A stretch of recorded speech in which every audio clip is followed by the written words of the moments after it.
Ah.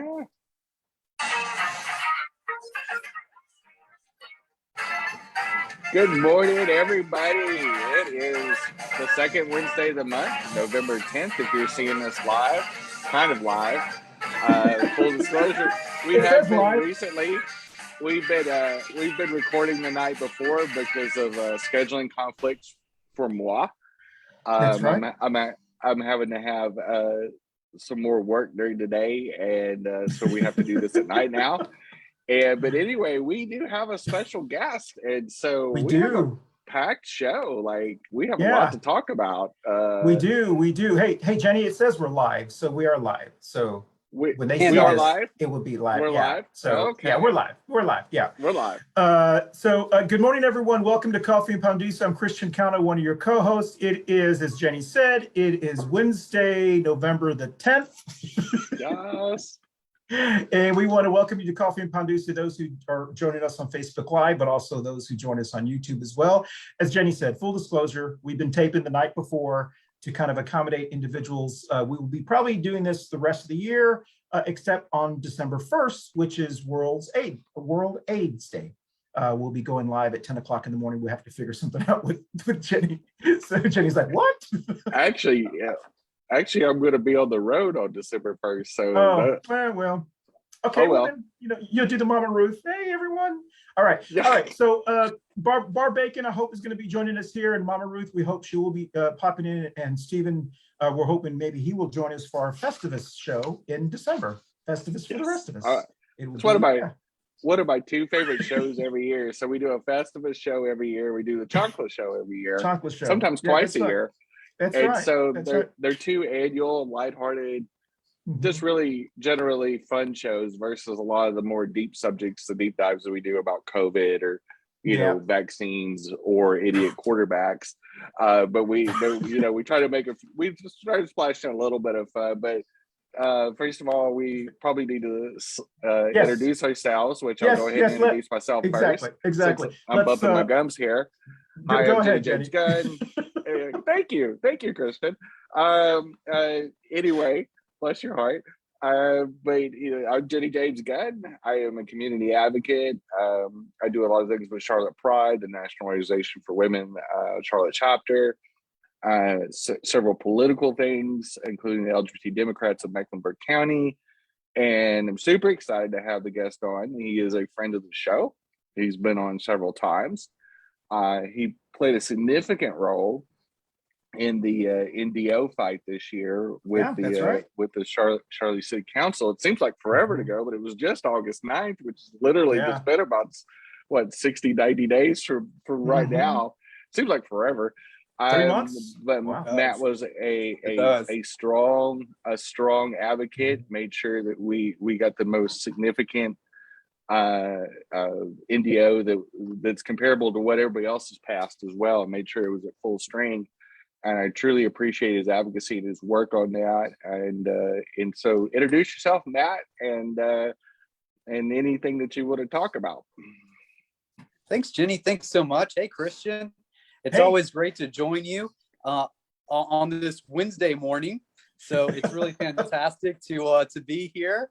As you had mentioned, Jenny, my name is Matt Newton. I am the District 5 City Council representative in Charlotte.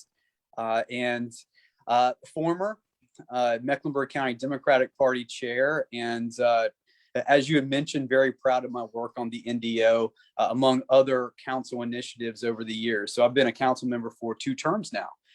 That will be, so due to the delay in receiving census data this year, that will actually be more like a 2 1/4 term period come next May or June.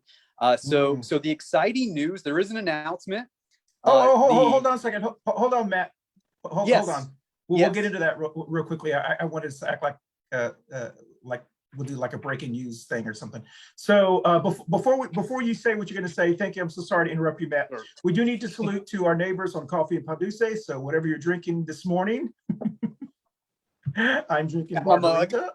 Yes, exactly. We also want to thank our Pan Dulce supplier and sponsor, Manolo's Bakery on Central Avenue in Charlotte, North Carolina. Please visit your Black and brown small businesses during this global pandemic, or any small business, but especially Manolo's Bakery on Central Avenue, right up the street. Actually, I don't know, is he in your district? Is Manolo's in your district? He will be. He will. Oh. So it will be. It will be. Okay. It's at Central and Kilbourne. Okay, excellent. All right. Mm-hmm. Now, with that said, I just need to talk about real quickly. Our today's topic is, and we're going to let go back to Matt. Today's topic is how Latinx veterans keep America great, and we'll be talking about that. But we'll also talk about 3 current events very quickly. But before we go into the current events, Matt, continue. I'm sorry to interrupt you. Sure. Yeah, and I just want to let everybody know too that Manolo's is serving gelato now. Which is incredible. Yeah, it's really, really good gelato, by the way. He's got a shop here in Matthews also now. Yeah, that's right. That's right. Yes, they serve gelato there too. The location on Central Avenue has been renovated inside. It's beautiful. So if you ever get the chance to swing by there, when you walk in, it's going to blow you away because it is amazing. And there's also gelato. So you know, that's just icing, the icing on top of the cake there. So everybody go on out to Manolo's because it's an amazing bakery, but now he also has gelato as well. So check that out. But excellent. Having said that, I should probably mention this exciting news, this announcement that everybody, breaking. Everybody's on their edge of their seats to hear. Wah, wah, wah, wah. That's right. Yeah. So if you haven't heard, I will be running for judge next year, district court judge. Thank you for the applause. So you heard it. Thank you. You heard it 42nd on our show. Worst kept secret in Charlotte, in the county. Yeah. So is it? I know that you run county-wide, so I know that everybody in the county votes for you. But is there a specific court number or a specific seat that, if you win, that you would be occupying? Do they number them? How does that even work? Because I don't remember the last time I voted what it said. Fantastic question. So preliminarily speaking, that does mean that I will not be running for re-election to the District 5 Charlotte City Council. Oh, you can't seat. do both? So no, unfortunately I can't. And I wouldn't want to. Place? I don't know if I'd be able to devote the attention necessary to either seat if I occupied both. So unfortunately, I will not be running for re-election there. I do suspect that there will be many qualified, eager candidates running for the seat, and I feel confident that the voters of District 5 will select a worthy person to step into my seat in my place, and really pick up where I've left off, or pick up where I leave off. But yeah, to answer your question, Jenny, so yes.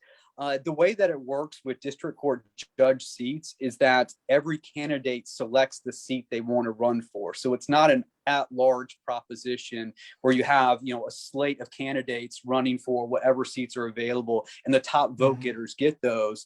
It's a scenario where you have individual candidates selecting the seat that they're going to run for, potentially multiple people running for the same seat, and then there being a primary and thereafter a general. So that's the process. The seat that I'm running for is the Matt Osmond seat, which will be vacant next year. He is a Republican who has sat in that seat for 10 years, and he is going to be running for Superior Court judge.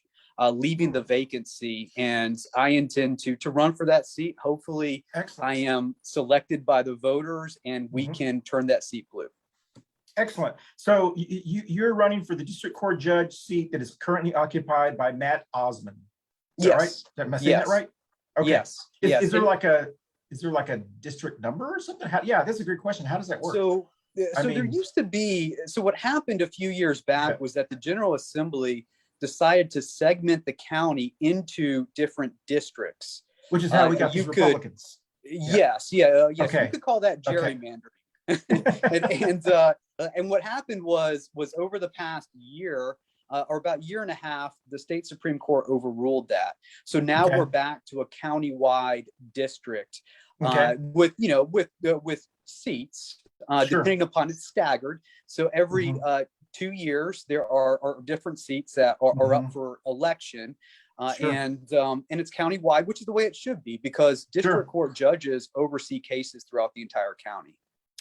Yeah, that was. I'm glad you said that, because I remember when that happened, and I forget who challenged that. One of the judges or someone had challenged that situation, and when I didn't know, kind of like I admittedly I wasn't too aware how the district court judges and all that kind of works, but I know they had divided them into districts, like county districts, but yet the person could be elected, let's say in my district, but they still have they're still a judge over other cases around the county, so it didn't make any sense. So okay. So essentially your duties are countywide. Yeah. And your voters will be countywide, but you're sitting in a specific seat. So you're basically an at-large candidate, basically, more or less. But you'll have that's always been confusing, because I moved here when that lawsuit happened. Yeah. And so I think the last time I voted, they had specific numbers like assigned to it. I'm not if I remember right. But yeah, that's interesting, and I think it'll be significant. Now I have to ask, what motivated you to want to jump from the city council position to run for district court? Was there a reason, or you wanted to jump into more of a law-oriented thing, based on the fact that you are an attorney as well? A lot of people, well, not everybody knows Matt as an attorney. That's a good point, because people may not know he's an attorney. I should probably mention that, right? Sorry, that's one of those qualifiers. They don't let a yo-yo like me with a YouTube show run for district court, and you wouldn't want to. As funny as I would be up on that judge with the little, I'd have a little pink robe though, or something. Judge Jenny. But yeah, they're not giving me a TV show to decide people's fates. I promise you, they shouldn't. They really, really shouldn't. But I would take the show. But so a lot of people don't realize that Matt is a practicing attorney as well, and I only knows him maybe as a like me. I only know because we've had conversations. But a lot of people know you as city councilman Matt Newton versus attorney Matt Newton.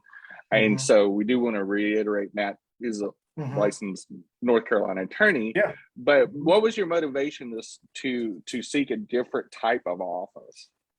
Yeah. So on that last point, so the former, then I guess the latter, and then I'll get to the other former point. So I have been a practicing trial attorney for over 15 years.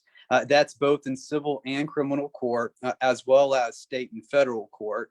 I've seen it all, so I've practiced every nook and cranny of the law, and that includes administrative work as well. So estate work, general real estate transactions as well. So I've seen a lot. And I think I have a very wide breadth and scope of experience for that reason. I'm very familiar with motion and trial practice. I know when the balls and the strikes need to be called in court, and I'm very familiar with pleading and sentencing. So all the types of things that make for a good district court judge. I have a wide breadth of experience in. So I think it's a good fit. Having said that, to your question pertaining to why, I think it's very much multifaceted, and this isn't a decision I came to lightly. It was one that I thought about a lot. It was very deliberate. It was something I had to discuss with my wife. The boss, who is also an attorney, and get her opinion. And Tiffany's an attorney as well. She is a phenomenal attorney, by the way. She's an all-star, and I'm just lucky to have her. The only reason why I've been able to do what I have done over the years is because of her, and I just want to just say that, and it's absolutely 100% true, by the way. And a lot of people look at my work and they don't know her work, and so I just think, once again, she's an all-star and is amazing. She oversees so she works for a consulting firm overseeing the entire Southeast division for that firm. We're talking somewhere in the ballpark of like 7 or 8 cities. It's really, really amazing what she does. And so in many, if not all respects, I walk in her shadow and folks just don't know it. But anyhow, to answer the question. So yeah, I always viewed my role, whether it be as the chair of the Democratic Party, as I mentioned before, or my involvement in the party, and then also my involvement as a city council member as public service. I never intended to make a career of it. I wanted to jump in and make a difference, and never get to the point where I felt like my efforts became stale. Where I felt like, I was spinning my wheels, because I feel like our system is one in which representation functions best when you have new, fresh ideas instituted on a regular basis. And I feel like, my work over the past 2 terms, I feel like in combination with the community, have accomplished an awful lot. Many of the goals I set out to accomplish in the first place. The infrastructure improvements throughout the district, I think, certainly are exceptional, if not unprecedented, over the past 4 years. Those will absolutely continue moving forward. Eastland redevelopment is a tremendous accomplishment for us. The Varnador redevelopment, also a tremendous accomplishment. 2 of the centerpieces of what I ran on when I first decided to run for city council. We are well situated, large scale transit projects. So the Silver Line, Gold Line extension, those have moved along and have progressed almost to full fruition. I mean, I know that we're still talking about our regional transit network and how we're going to meander the challenges there over the next year as a council, but undoubtedly, like the Finco area comes to mind, and some of the improvements there, the capital improvements and budget investments that have been made. Once again, goals of mine that have been fulfilled. So I feel like, I've served my purpose. I have better situated the residents of East Charlotte, or situated them or placed them in a position better than where we were when I started. And there's a bright future ahead of us. And I feel like it's time for me to pass the torch. In the same respect, I do know that we have a need on our district court bench. Next year, we're looking at the possibility of upwards of between, and this is unprecedented, by the way, so between maybe 6 to 8 vacant district court seats opening, or there being, 6 to 8 vacant district court seats. That is a huge number.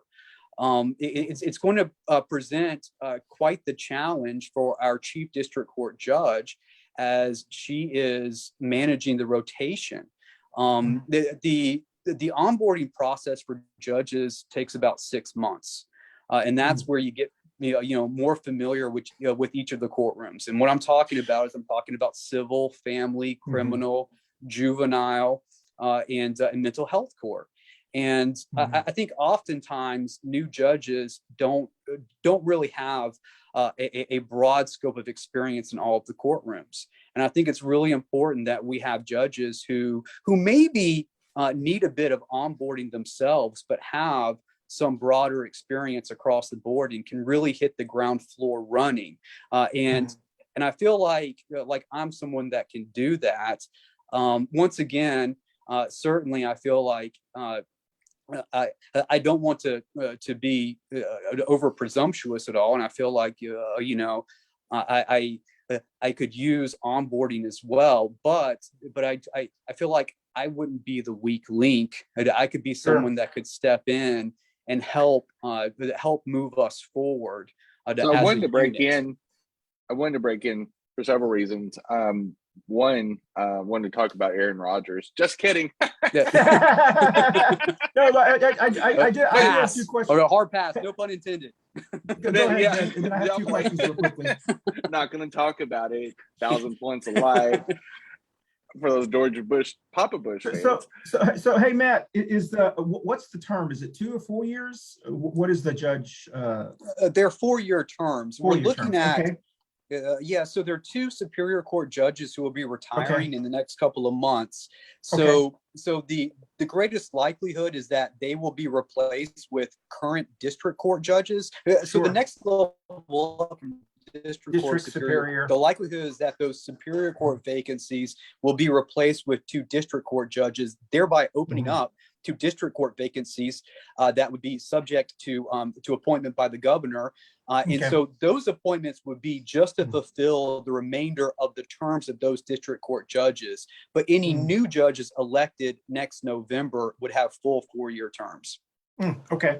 Jenny, so that's the position you're running for. So how it works is just like other elected positions in the county and city. Is there's a primary to decide from each party who goes forward, and then there is a general election next November that decides who wins all the marbles, basically. Yes. Yes. And so the district, I'm not familiar with North Carolina law or North Carolina courts at all.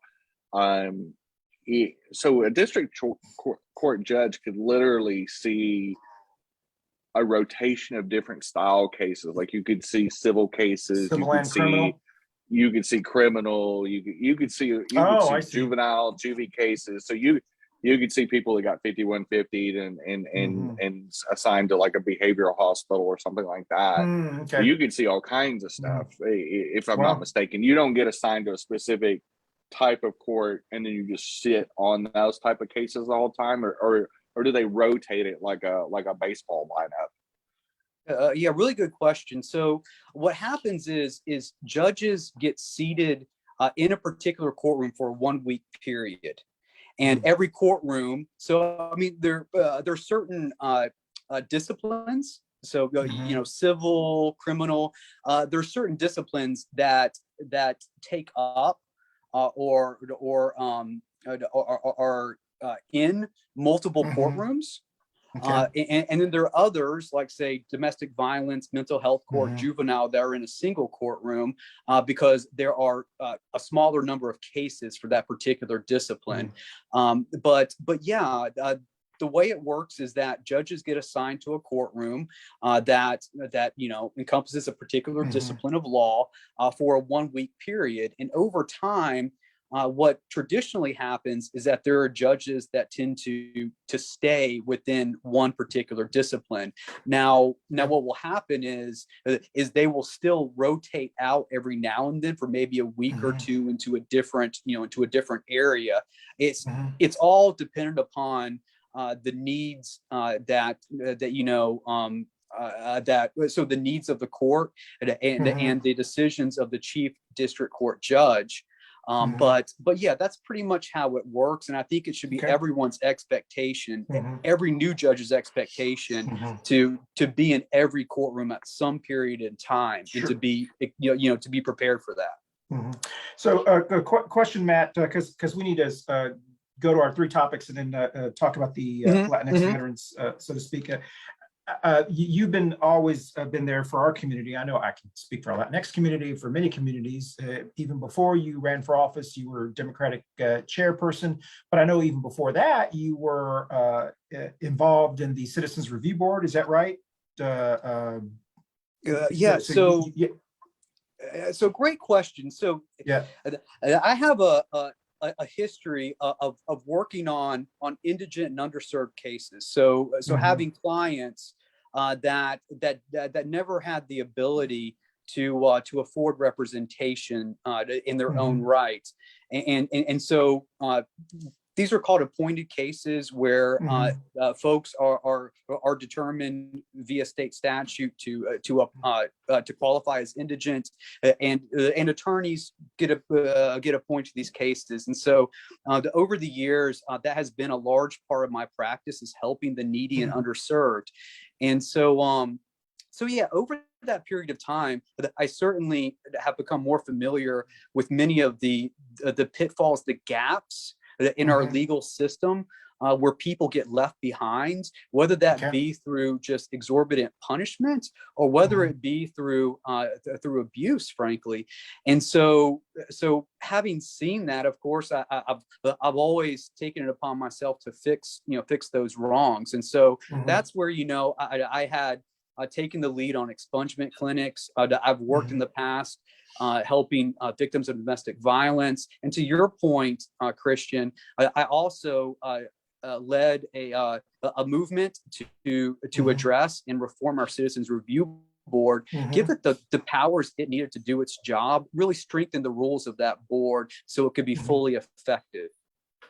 Excellent. Now, how can we support you, or how can people, our viewers, and support you for your run for district court judge? Very, very good question as well. I thought you never asked. So please, please visit mattnewtonforjudge.com, www.mattnewtonforjudge.com, to find out more about my campaign, learn how to get involved. You can place a donation there. You can sign up to volunteer for the campaign. You can also endorse the campaign, as well as sign up to get a sign. We will deliver a sign right to your doorstep as soon as they come in. It might not be until January that we get the signs, but you can go ahead and preliminarily sign up to get one. Excellent. And also, does that mean that you won't be running for mayor? Yes. Yeah, I think that's an affirmative. Yes. Oh man. Yes. Spoiler alert. Spoiler alert. You heard it here first. Golly. You heard it here first. Yeah. Well, thank you, Matt. And we do wish you luck. And please come on anytime you want, between now and the election. I know the primary is going to be, if you are primaried, I know what filing is probably going to be in December. And then the primary will be in March, I believe, and then your general election will be in November. So, Jenny, you want to ask me anything else before we go to our 3 topics? Is there anything as far as, which I could look on the website too, but with most political candidates, they'll have a platform or an ideology or anything like that, or a mission statement. Is there a mission statement that's been formulated for your candidacy, or have you thought about that, or what would you like to accomplish if say I waved a magic wand and made you district judge right now? What would you like to accomplish as a district court judge? Is there anything that you see that there's a need and that maybe hasn't been accomplished with your predecessor? It's about compassion and understanding. Making sure that we're rebuilding lives rather than tearing them down. Excellent. That's good answer. I can live with that. That's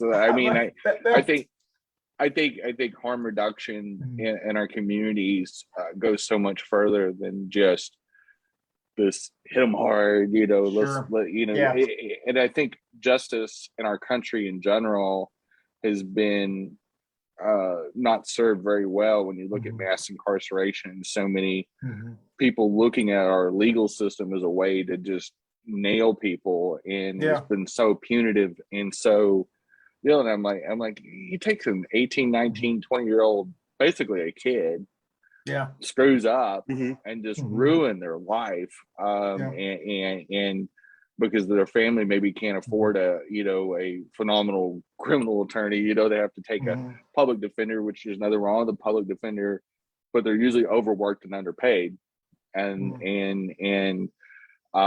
so these kids end up spending 5 or 10 years of their 20s in prison, and then wonder why they end up going back, and instead of going to college or technical school. So I'm all for the compassion. I think we waste so many lives and waste so many resources and hurt so many young people. They end up having a felony on their record, and and then later on have a significant Mhm. issue finding gainful employment. Yeah. We see that in our community all the time, Mhm. LGBT community Exactly. all the time. Yeah. So, And yeah, kudos housing, on that. housing and Yeah. education as Yeah. well. Absolutely. Exactly. Yes. Well, Matt, listen, you're welcome to stay on if you'd like, or if you need to go, you're welcome to. We're gonna talk about 3 current events real quickly. Then we're gonna jump to our topics since we only have about 27 minutes left for the show. So the 3 current events. Oh, I forgot to tell you, my buttons are healthcare for all, Moms About Action, gun sense legislation. Actually, I just got off a Moms in Action call last night. Their monthly call. They're going to be focusing on suicide. Yeah, they're going to be focusing on suicide prevention, which is one of the things that they talked about last night. And then also Joe Oldham, who was a frequent guest of ours who passed away in January this year. He's always in all of our hearts. He's the one who taught us about, well, didn't teach us, but he really helped us understand more Black Lives Matter issues as well. So 3 current events real quickly. Jenny or Matt, you're welcome to stay on if you'd like. We're going to talk about. I do need to run. Okay. I do need to run, Christian Excellent. and Jenny, but thank you don't so talk much about, for having me. You don't want to talk about Big Bird again. getting vaccinated? I just got the booster. I just right. got the booster. So Excellent. I got 2 vaccinations and a booster. Yeah, thank you. All right. Wow. Excellent. Thank you. Everybody go All right, get your Matt. booster. Yep. Exactly. See ya. Yes. Well, thank you. Thank you, Matt. Thank you so much. Bye. Bye. Well, I'm really sad that he's not going to be running for city council again or running for mayor. I was kind of hoping. Oh, well, you know, and I think also too, you know, I think especially being a practicing attorney, that obviously, not that being a city council person was in his lane, but I think, you know, just like our He's friend, going to make a great judge. I think he will. I think he'll be very similar. That philosophy is very similar to Rex Marvel, Judge Marvel. I was gonna say Judge Rex and him. They're both and probably Judge Arrowwood in Superior Court. That's a phenomenal human being and a phenomenal community member and just an all around great guy. And it was actually the Grand Marshal of Pride Parade in 2019. Well, I didn't know that. Yeah, excellent. Oh, I think I remember that. Yeah, that's right. That's right. So, hey, listen, I drove the car for it. I drove the Mustang. Yeah, well, good. All right, we got to do this quickly because we're going to run out of time. 3 current events. Big Bird has been in the news this last weekend. Apparently, Big Bird has gotten the booster shot, and our good friend from Texas, Lady Ted Cruz, was highly upset. So Lady Cruz was hair on fire, really upset that Big Bird got the booster, but was more upset because I don't know if you want to comment on that scandal. Of course, Aaron Rodgers, everyone's been talking about it. We're actually going to do a two queer show after this show. We'll be talking a little bit more in depth about Aaron Rodgers. Aaron Rodgers lied about being vaccinated and apparently sought medical advice from Joe Rogan. And all right. And so, and then last but not least, there was a person in North Carolina who was elected to a Republican House member in our state legislature, that the person who held that seat passed away, and that county voted him in. And he was a person who was at the January 6th shenanigans, I believe. Right. And so when he was being sworn in, all of the Democratic delegation walked out in the North Carolina House in protest. So I don't know if you want to comment on any of those or anything. Well, first of all, I will address the Republican terrorists that should not be holding office.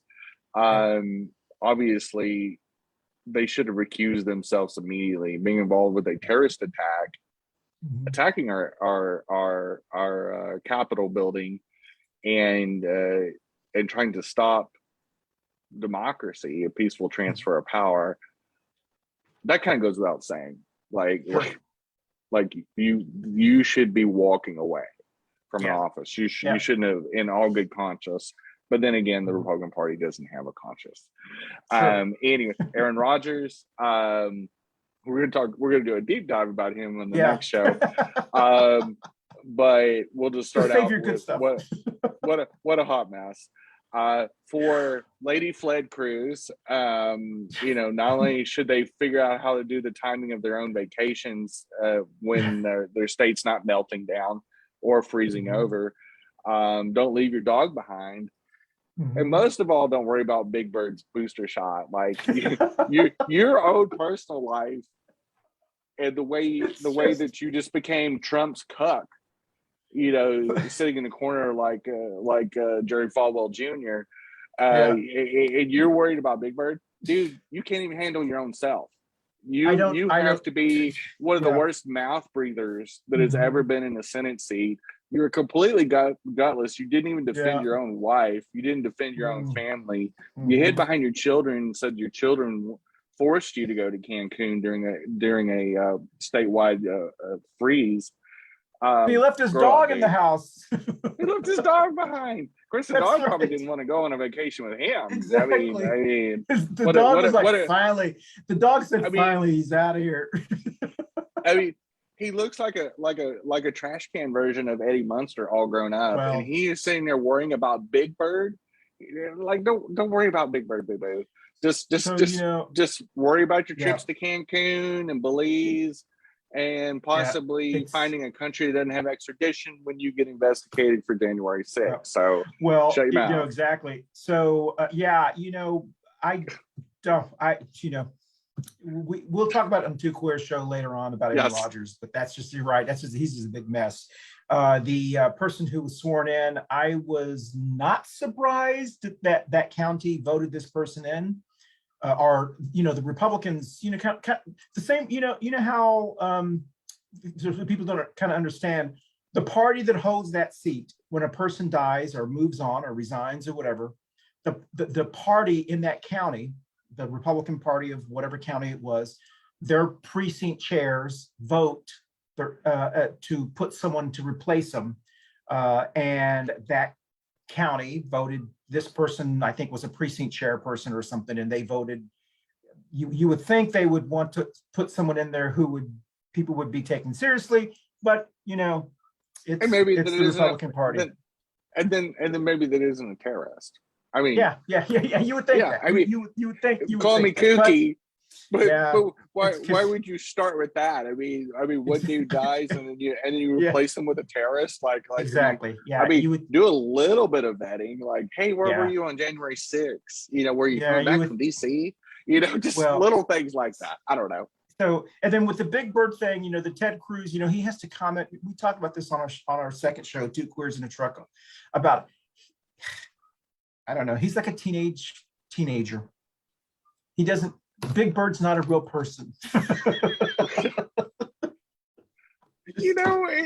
can't. I just for him to get his hair on fire because Big Bird got a booster shot. It's just like but isn't it really a snapshot of where the Republican Party is? Oh, of course, we're in the middle of a worldwide pandemic. We are dealing with climate change. Yeah, and they're worried about Big Bird. Supply chain issues, whole just a litany of significant issues, and he gets twisted about Big Bird.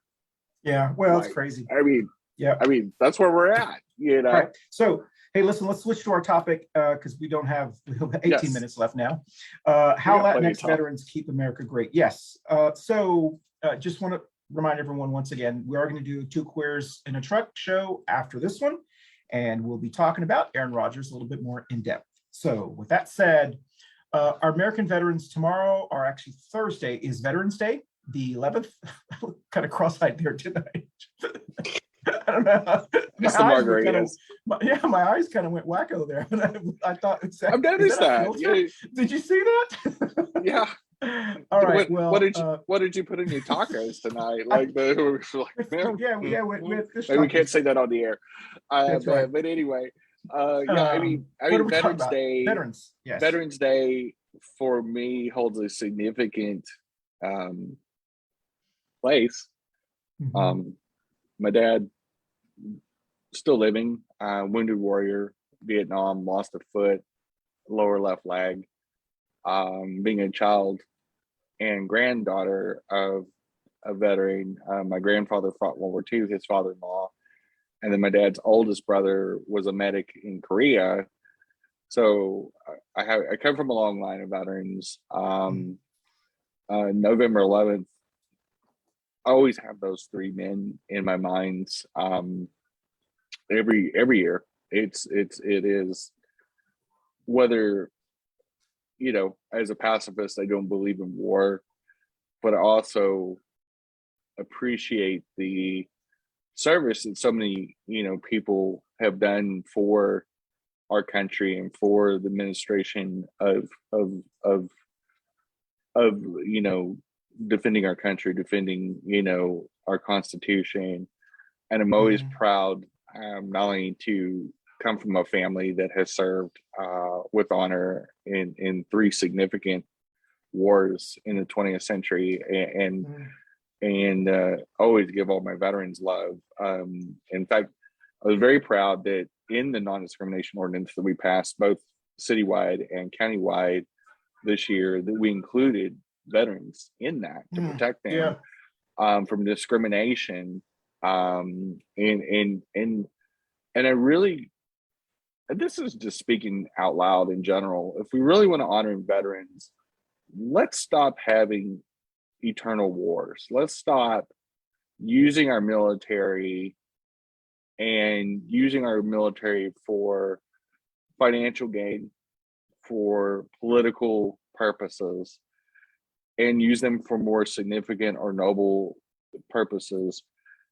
What people don't realize is that we've had 37,000 9/11 veterans take their own lives in the last 20 years, which is over 1,000% more people that died at 9/11, because war and it significantly changes your life. It significantly alters your lens, and many of these people are under 30 that see combat, like my dad. My dad was 26 when he got wounded, and it's hard to come back, even if you survive, even if you're not killed in action. But if you're wounded, if you're not wounded, but you know, it's significant mental stress, it's significant trauma serving, and we should really think about how we should use our military. And that's what honors veterans the best, is sometimes less is more. And I think one of the biggest things, it was one of the cringiest things the Republicans said, was how Biden, quote unquote, air quote, dishonored veterans of Afghanistan by pulling out. I'm like, no. Pulling out not only was the right thing to do, it honors veterans, because when we're not serving a purpose, we shouldn't be in a country.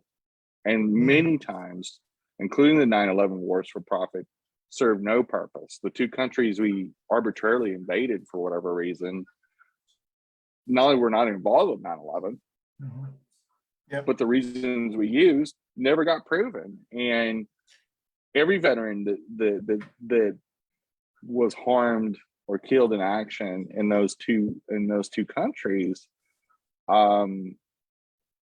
died for the wrong reasons. And so, you know, to me, and my dad would say the same thing if he was on the show right now, war needs to have a purpose, just like Desert Storm, like with the first Bush. There was a significant mission. It was executed.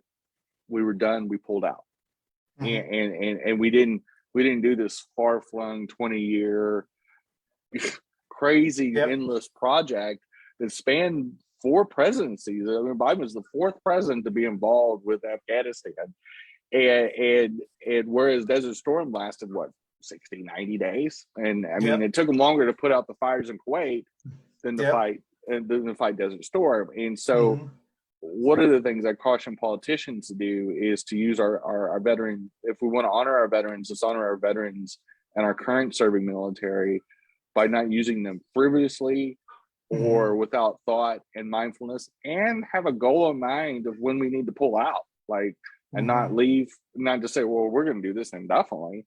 And I believe that does a disservice to all communities. So I have a question for you, but I want to, exactly kind of what you said. And, it was as far as our Latinx veterans, I mean, I think we both had many conversations off camera about our parents. And so, my grandfather's World War II veteran, his two brothers, all three of them joined the war, World War II. I think we have my first cousins and my uncles. I think we have 12 veterans. We have a military hall of fame, a hall of honor, I guess it's called, at my grandparents' old house. On the wall there is a Latinx or Latinos, Hispanics, whatever term you use.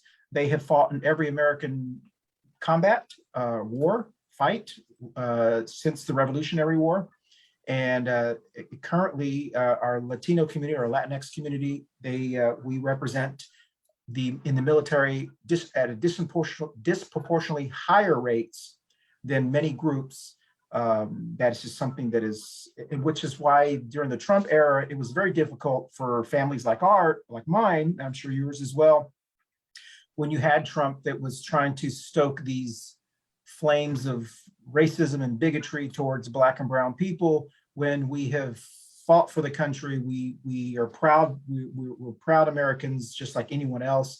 And just to even question, it was just, I don't know, it was a tough time. I'm hoping under our current leadership that we can regain the respect that we have for veterans and military families as well. I'm hoping that occurs. But a question for you.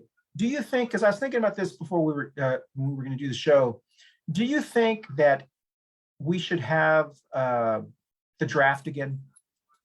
No. Okay. We don't need it. In fact, honestly, the size of our military now needs to be scaled way down. I think we've lost our way on what is important and what is significant. And bigger isn't always better. We have no significant enemy in the world. We really don't.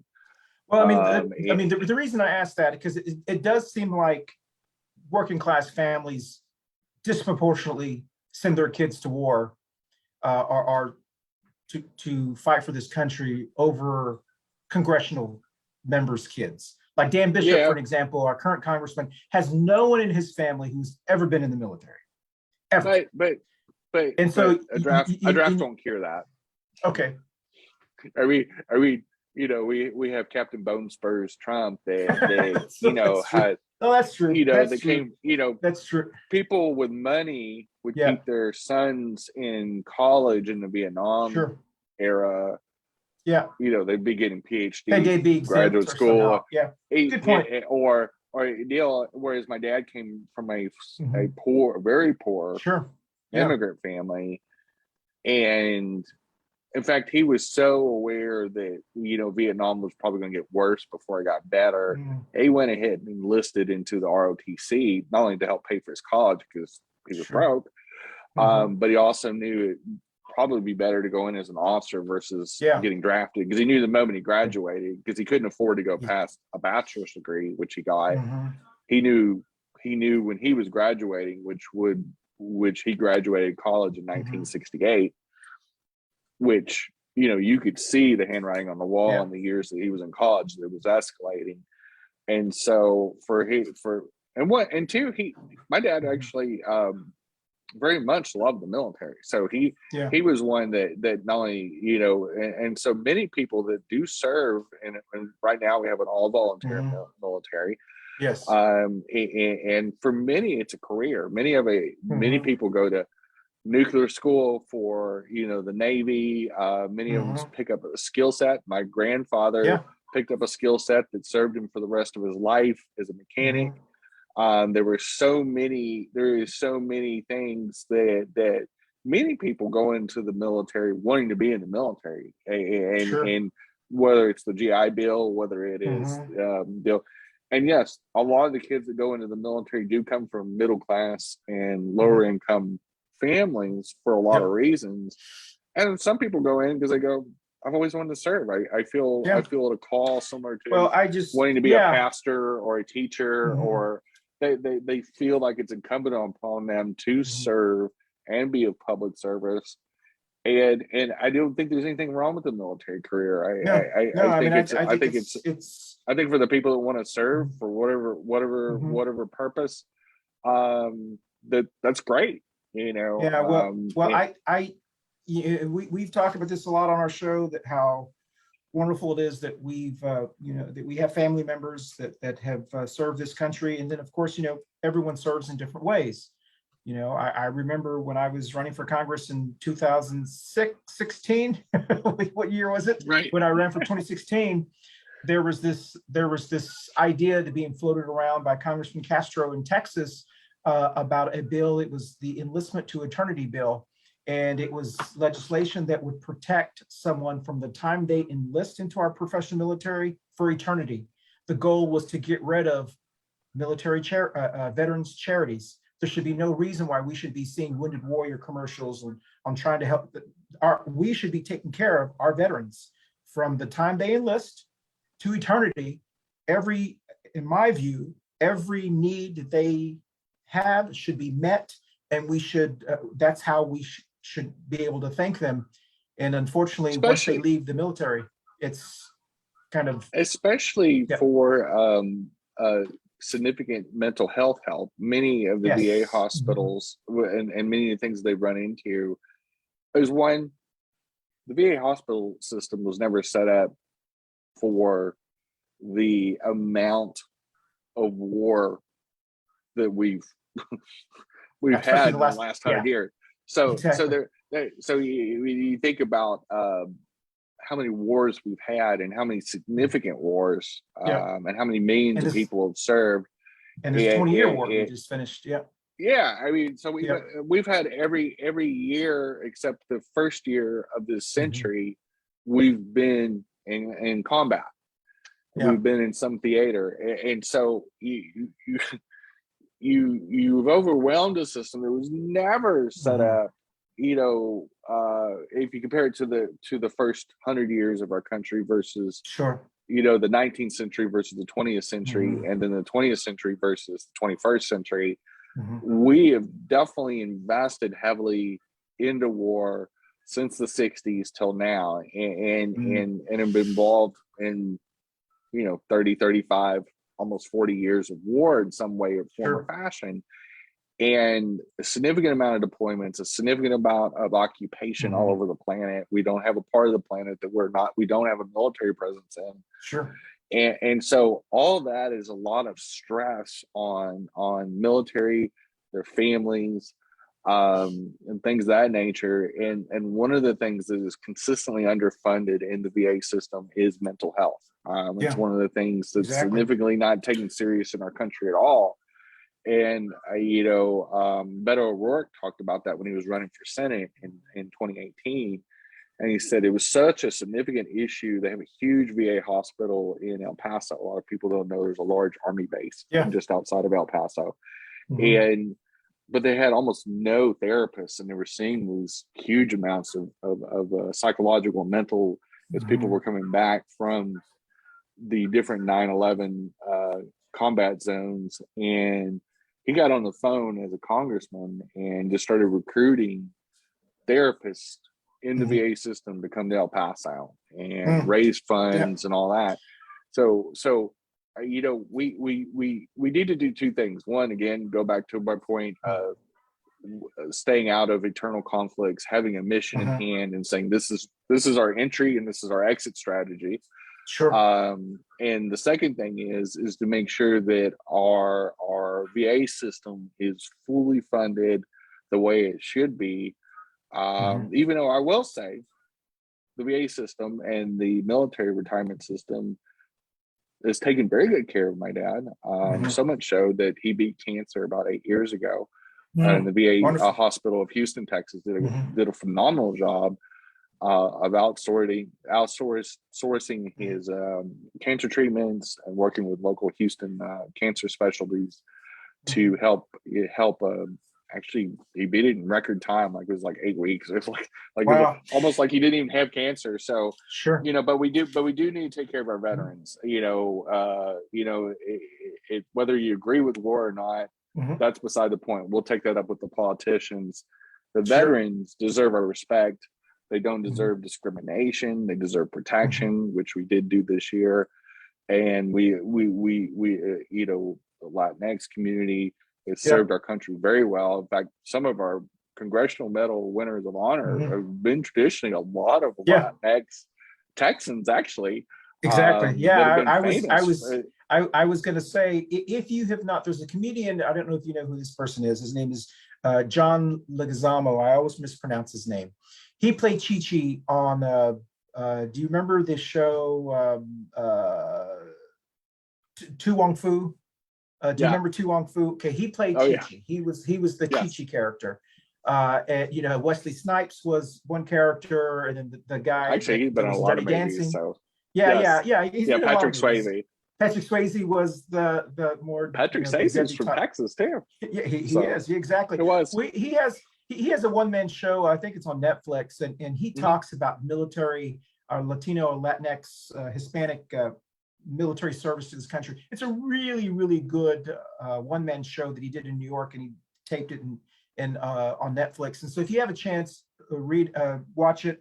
And you know, this is one of those things that you know, we wanted to talk about. You know, how Latinx veterans keep America great. I mean, all of our veterans keep America great.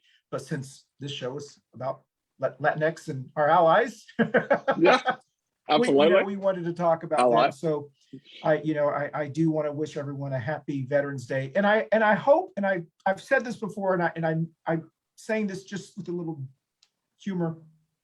I want people to understand the difference between Veterans Day and Memorial Day. I have been on a mission for 20 years, especially not 20 years, since social media has started.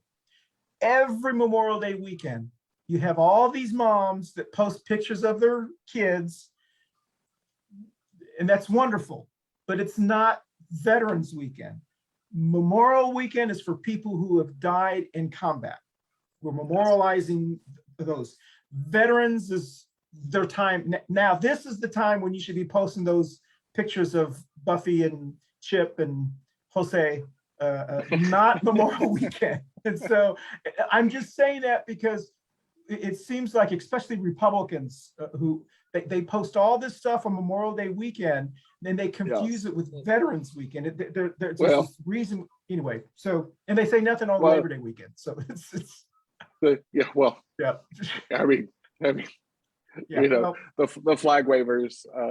Exactly. You know, so don't know why they're waving the flag.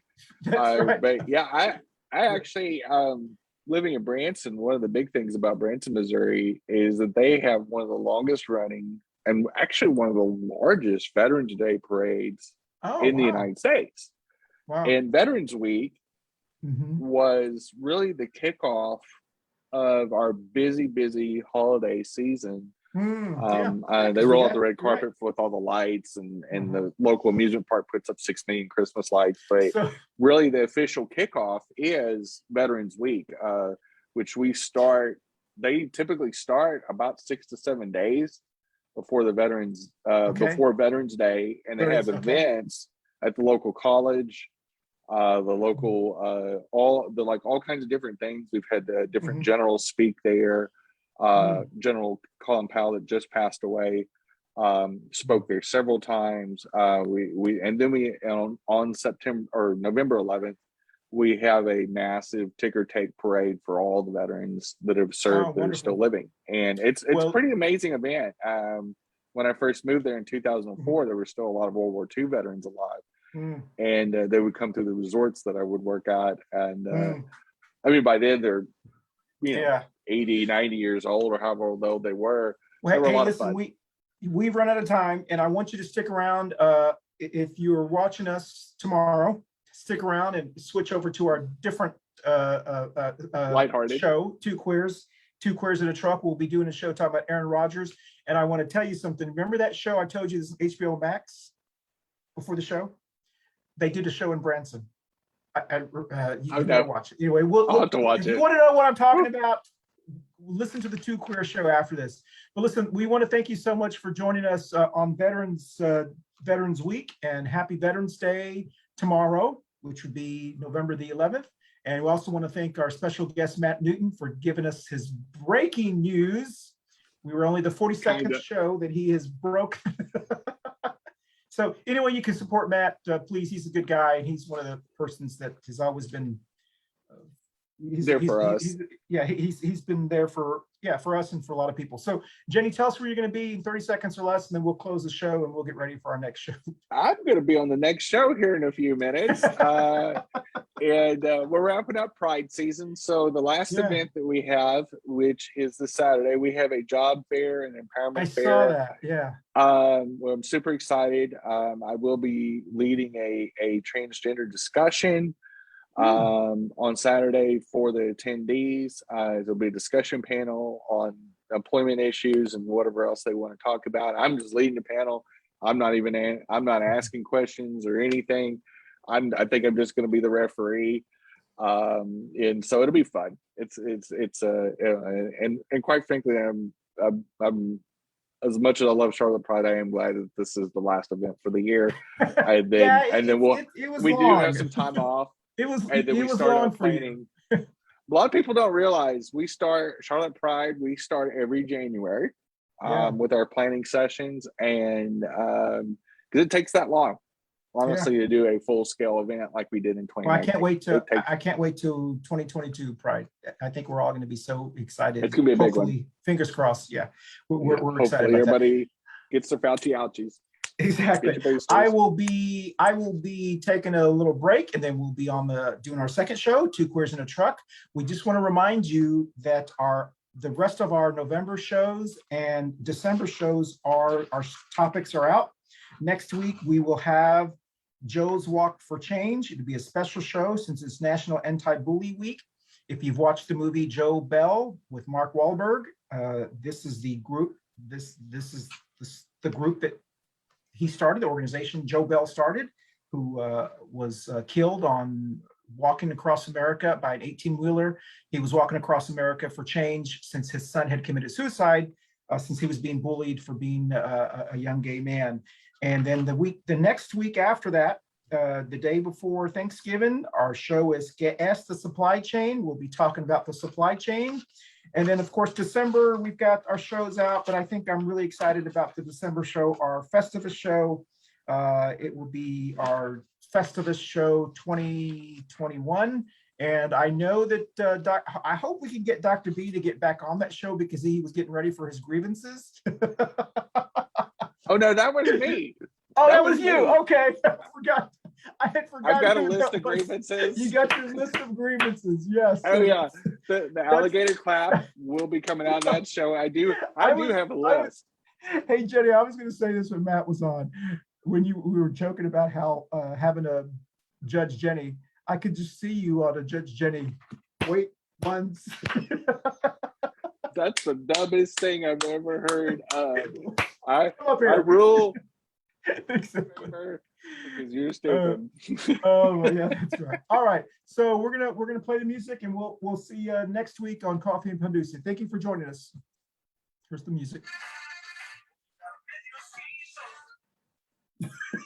It always happens. All right, we'll see you next week.